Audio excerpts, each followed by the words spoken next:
Hey guys, it's ArchieLuxury. How are you guys going today there?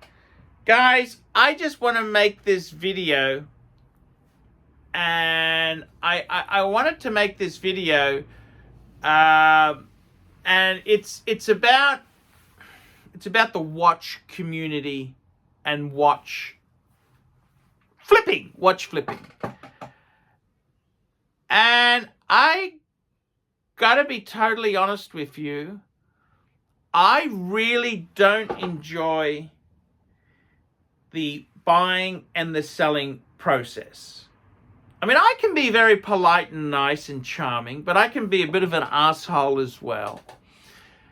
And what I find is, in the buying and the selling, a lot of watch people are real a-holes. Okay, they're really very, very competitive, very it's dog eat dog, they'll scratch you. You know, they pretend to be mates, but they'd swim through sewage to get a deal.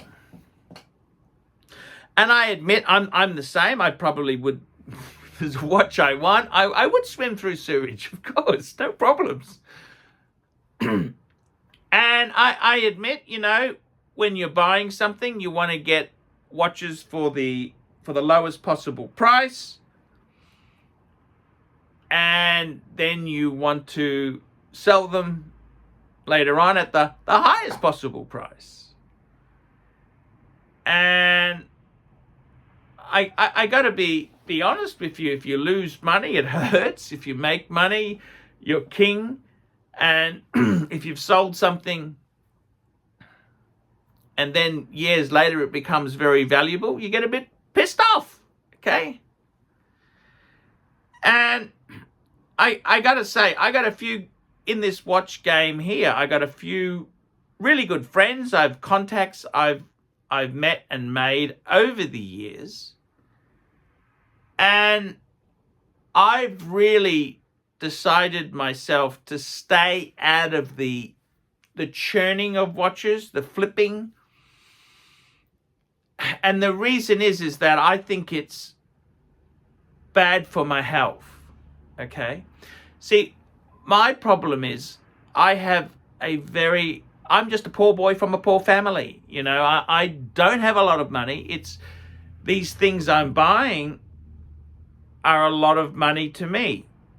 And it really hurts. It really hurts if I can or can't get these things. And I got to be honest with you, the certain traits that people have who buy and sell these things aren't necessarily traits that in my younger days, I probably would have admired greatly, but as I'm getting older, I don't really want to exhibit or have or hear about. And that's kind of the whole thing with these. I get very attached to things that I own.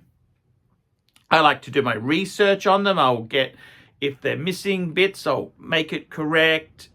I will buy the books and anything that mentions that watch, I like to research it. And that's just who I am as a collector.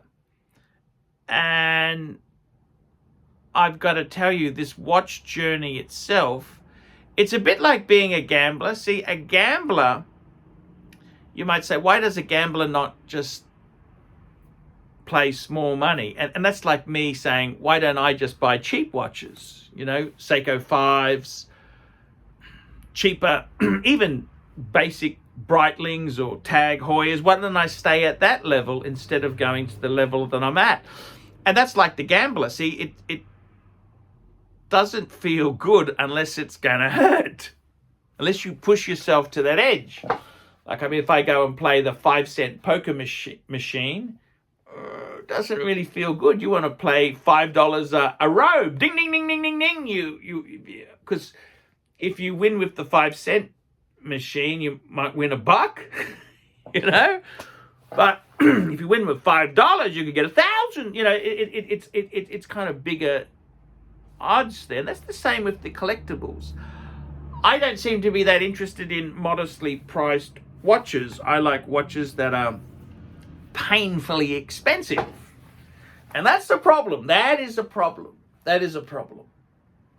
So, I got to be honest with you.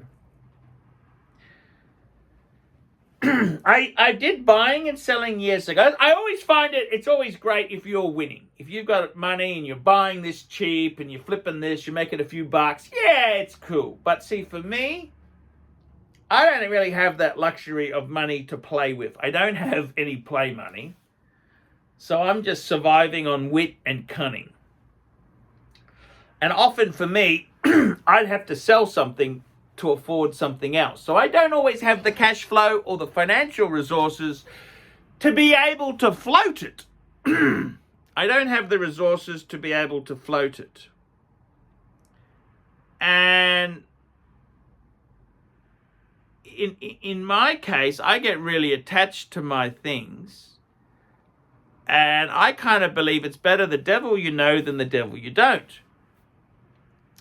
And I got to be honest with you, it's funny. I mentioned to a friend of mine that another guy I know was going to sell some pretty substantial watches. I just mentioned it in passing. And he's a bit of a flipper, and he'd already mentioned it to somebody else he's another flipper.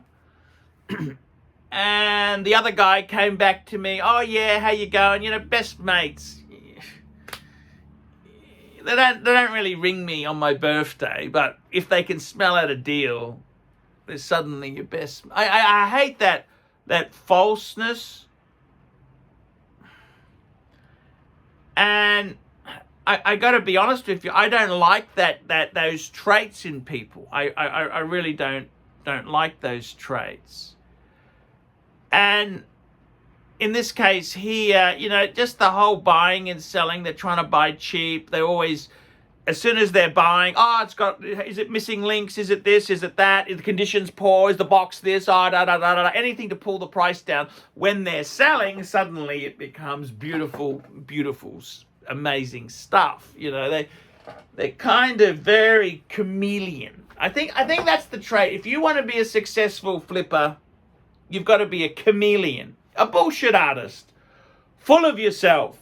Now, I used to like that myself. I used to like to be a chameleon myself, but as I'm nearing my 50s, I kind of find it boring. Okay, I don't really want to be a bullshit artist. I don't really want to flex and show off. I think it's just the maturity as you get older. You start to think, you know, I'd like to be respected for having nice things that are beautiful horological pieces of art. They don't necessarily need to be the it watch. And that's the thing I find with a lot of flippers. It's this endless quest for the next. And I don't want to hear about it. I really don't want to hear about their tribulations for the next piece and how they got this or got that. You know, I really don't care. I really don't care. I remember a friend of mine said to me, another guy that we knew, oh, he's getting this really rare Patek. And I remember saying to him, I couldn't give a fike about it. It's not me. It's not my money. It's not my enjoyment. I mean, I think he's a bit of a prick at the best of times. What do I care what he buys? Because I remember my other mate saying, oh no, it's really exciting. I couldn't give a stuff. What would I care? It's not going to change my life. It's nothing to do with me. And I mean, I like people having success and getting nice things, but it depends how my own life is. If things are going a bit shit, I had a fight with the wife, the kids aren't talking to me, money's a bit tight, the electric company just sent me I don't want to hear about some guy who's buying this $200,000 thing. I kind of just want to live in my own crawl under my own little rock for a bit. And that's the thing with these flippers and that there, I don't really like those traits. And I look at my own collection now. I'm absolutely amazed where my collection is. Absolutely amazed. 4 Patek Philippe's. Wow, I never, ever in my life thought I'd have 4. I remember when I had 2, and I thought, wow, that's amazing. Never thought, I mean, I had up to 6, but the funny, I got 4 now. I got 4.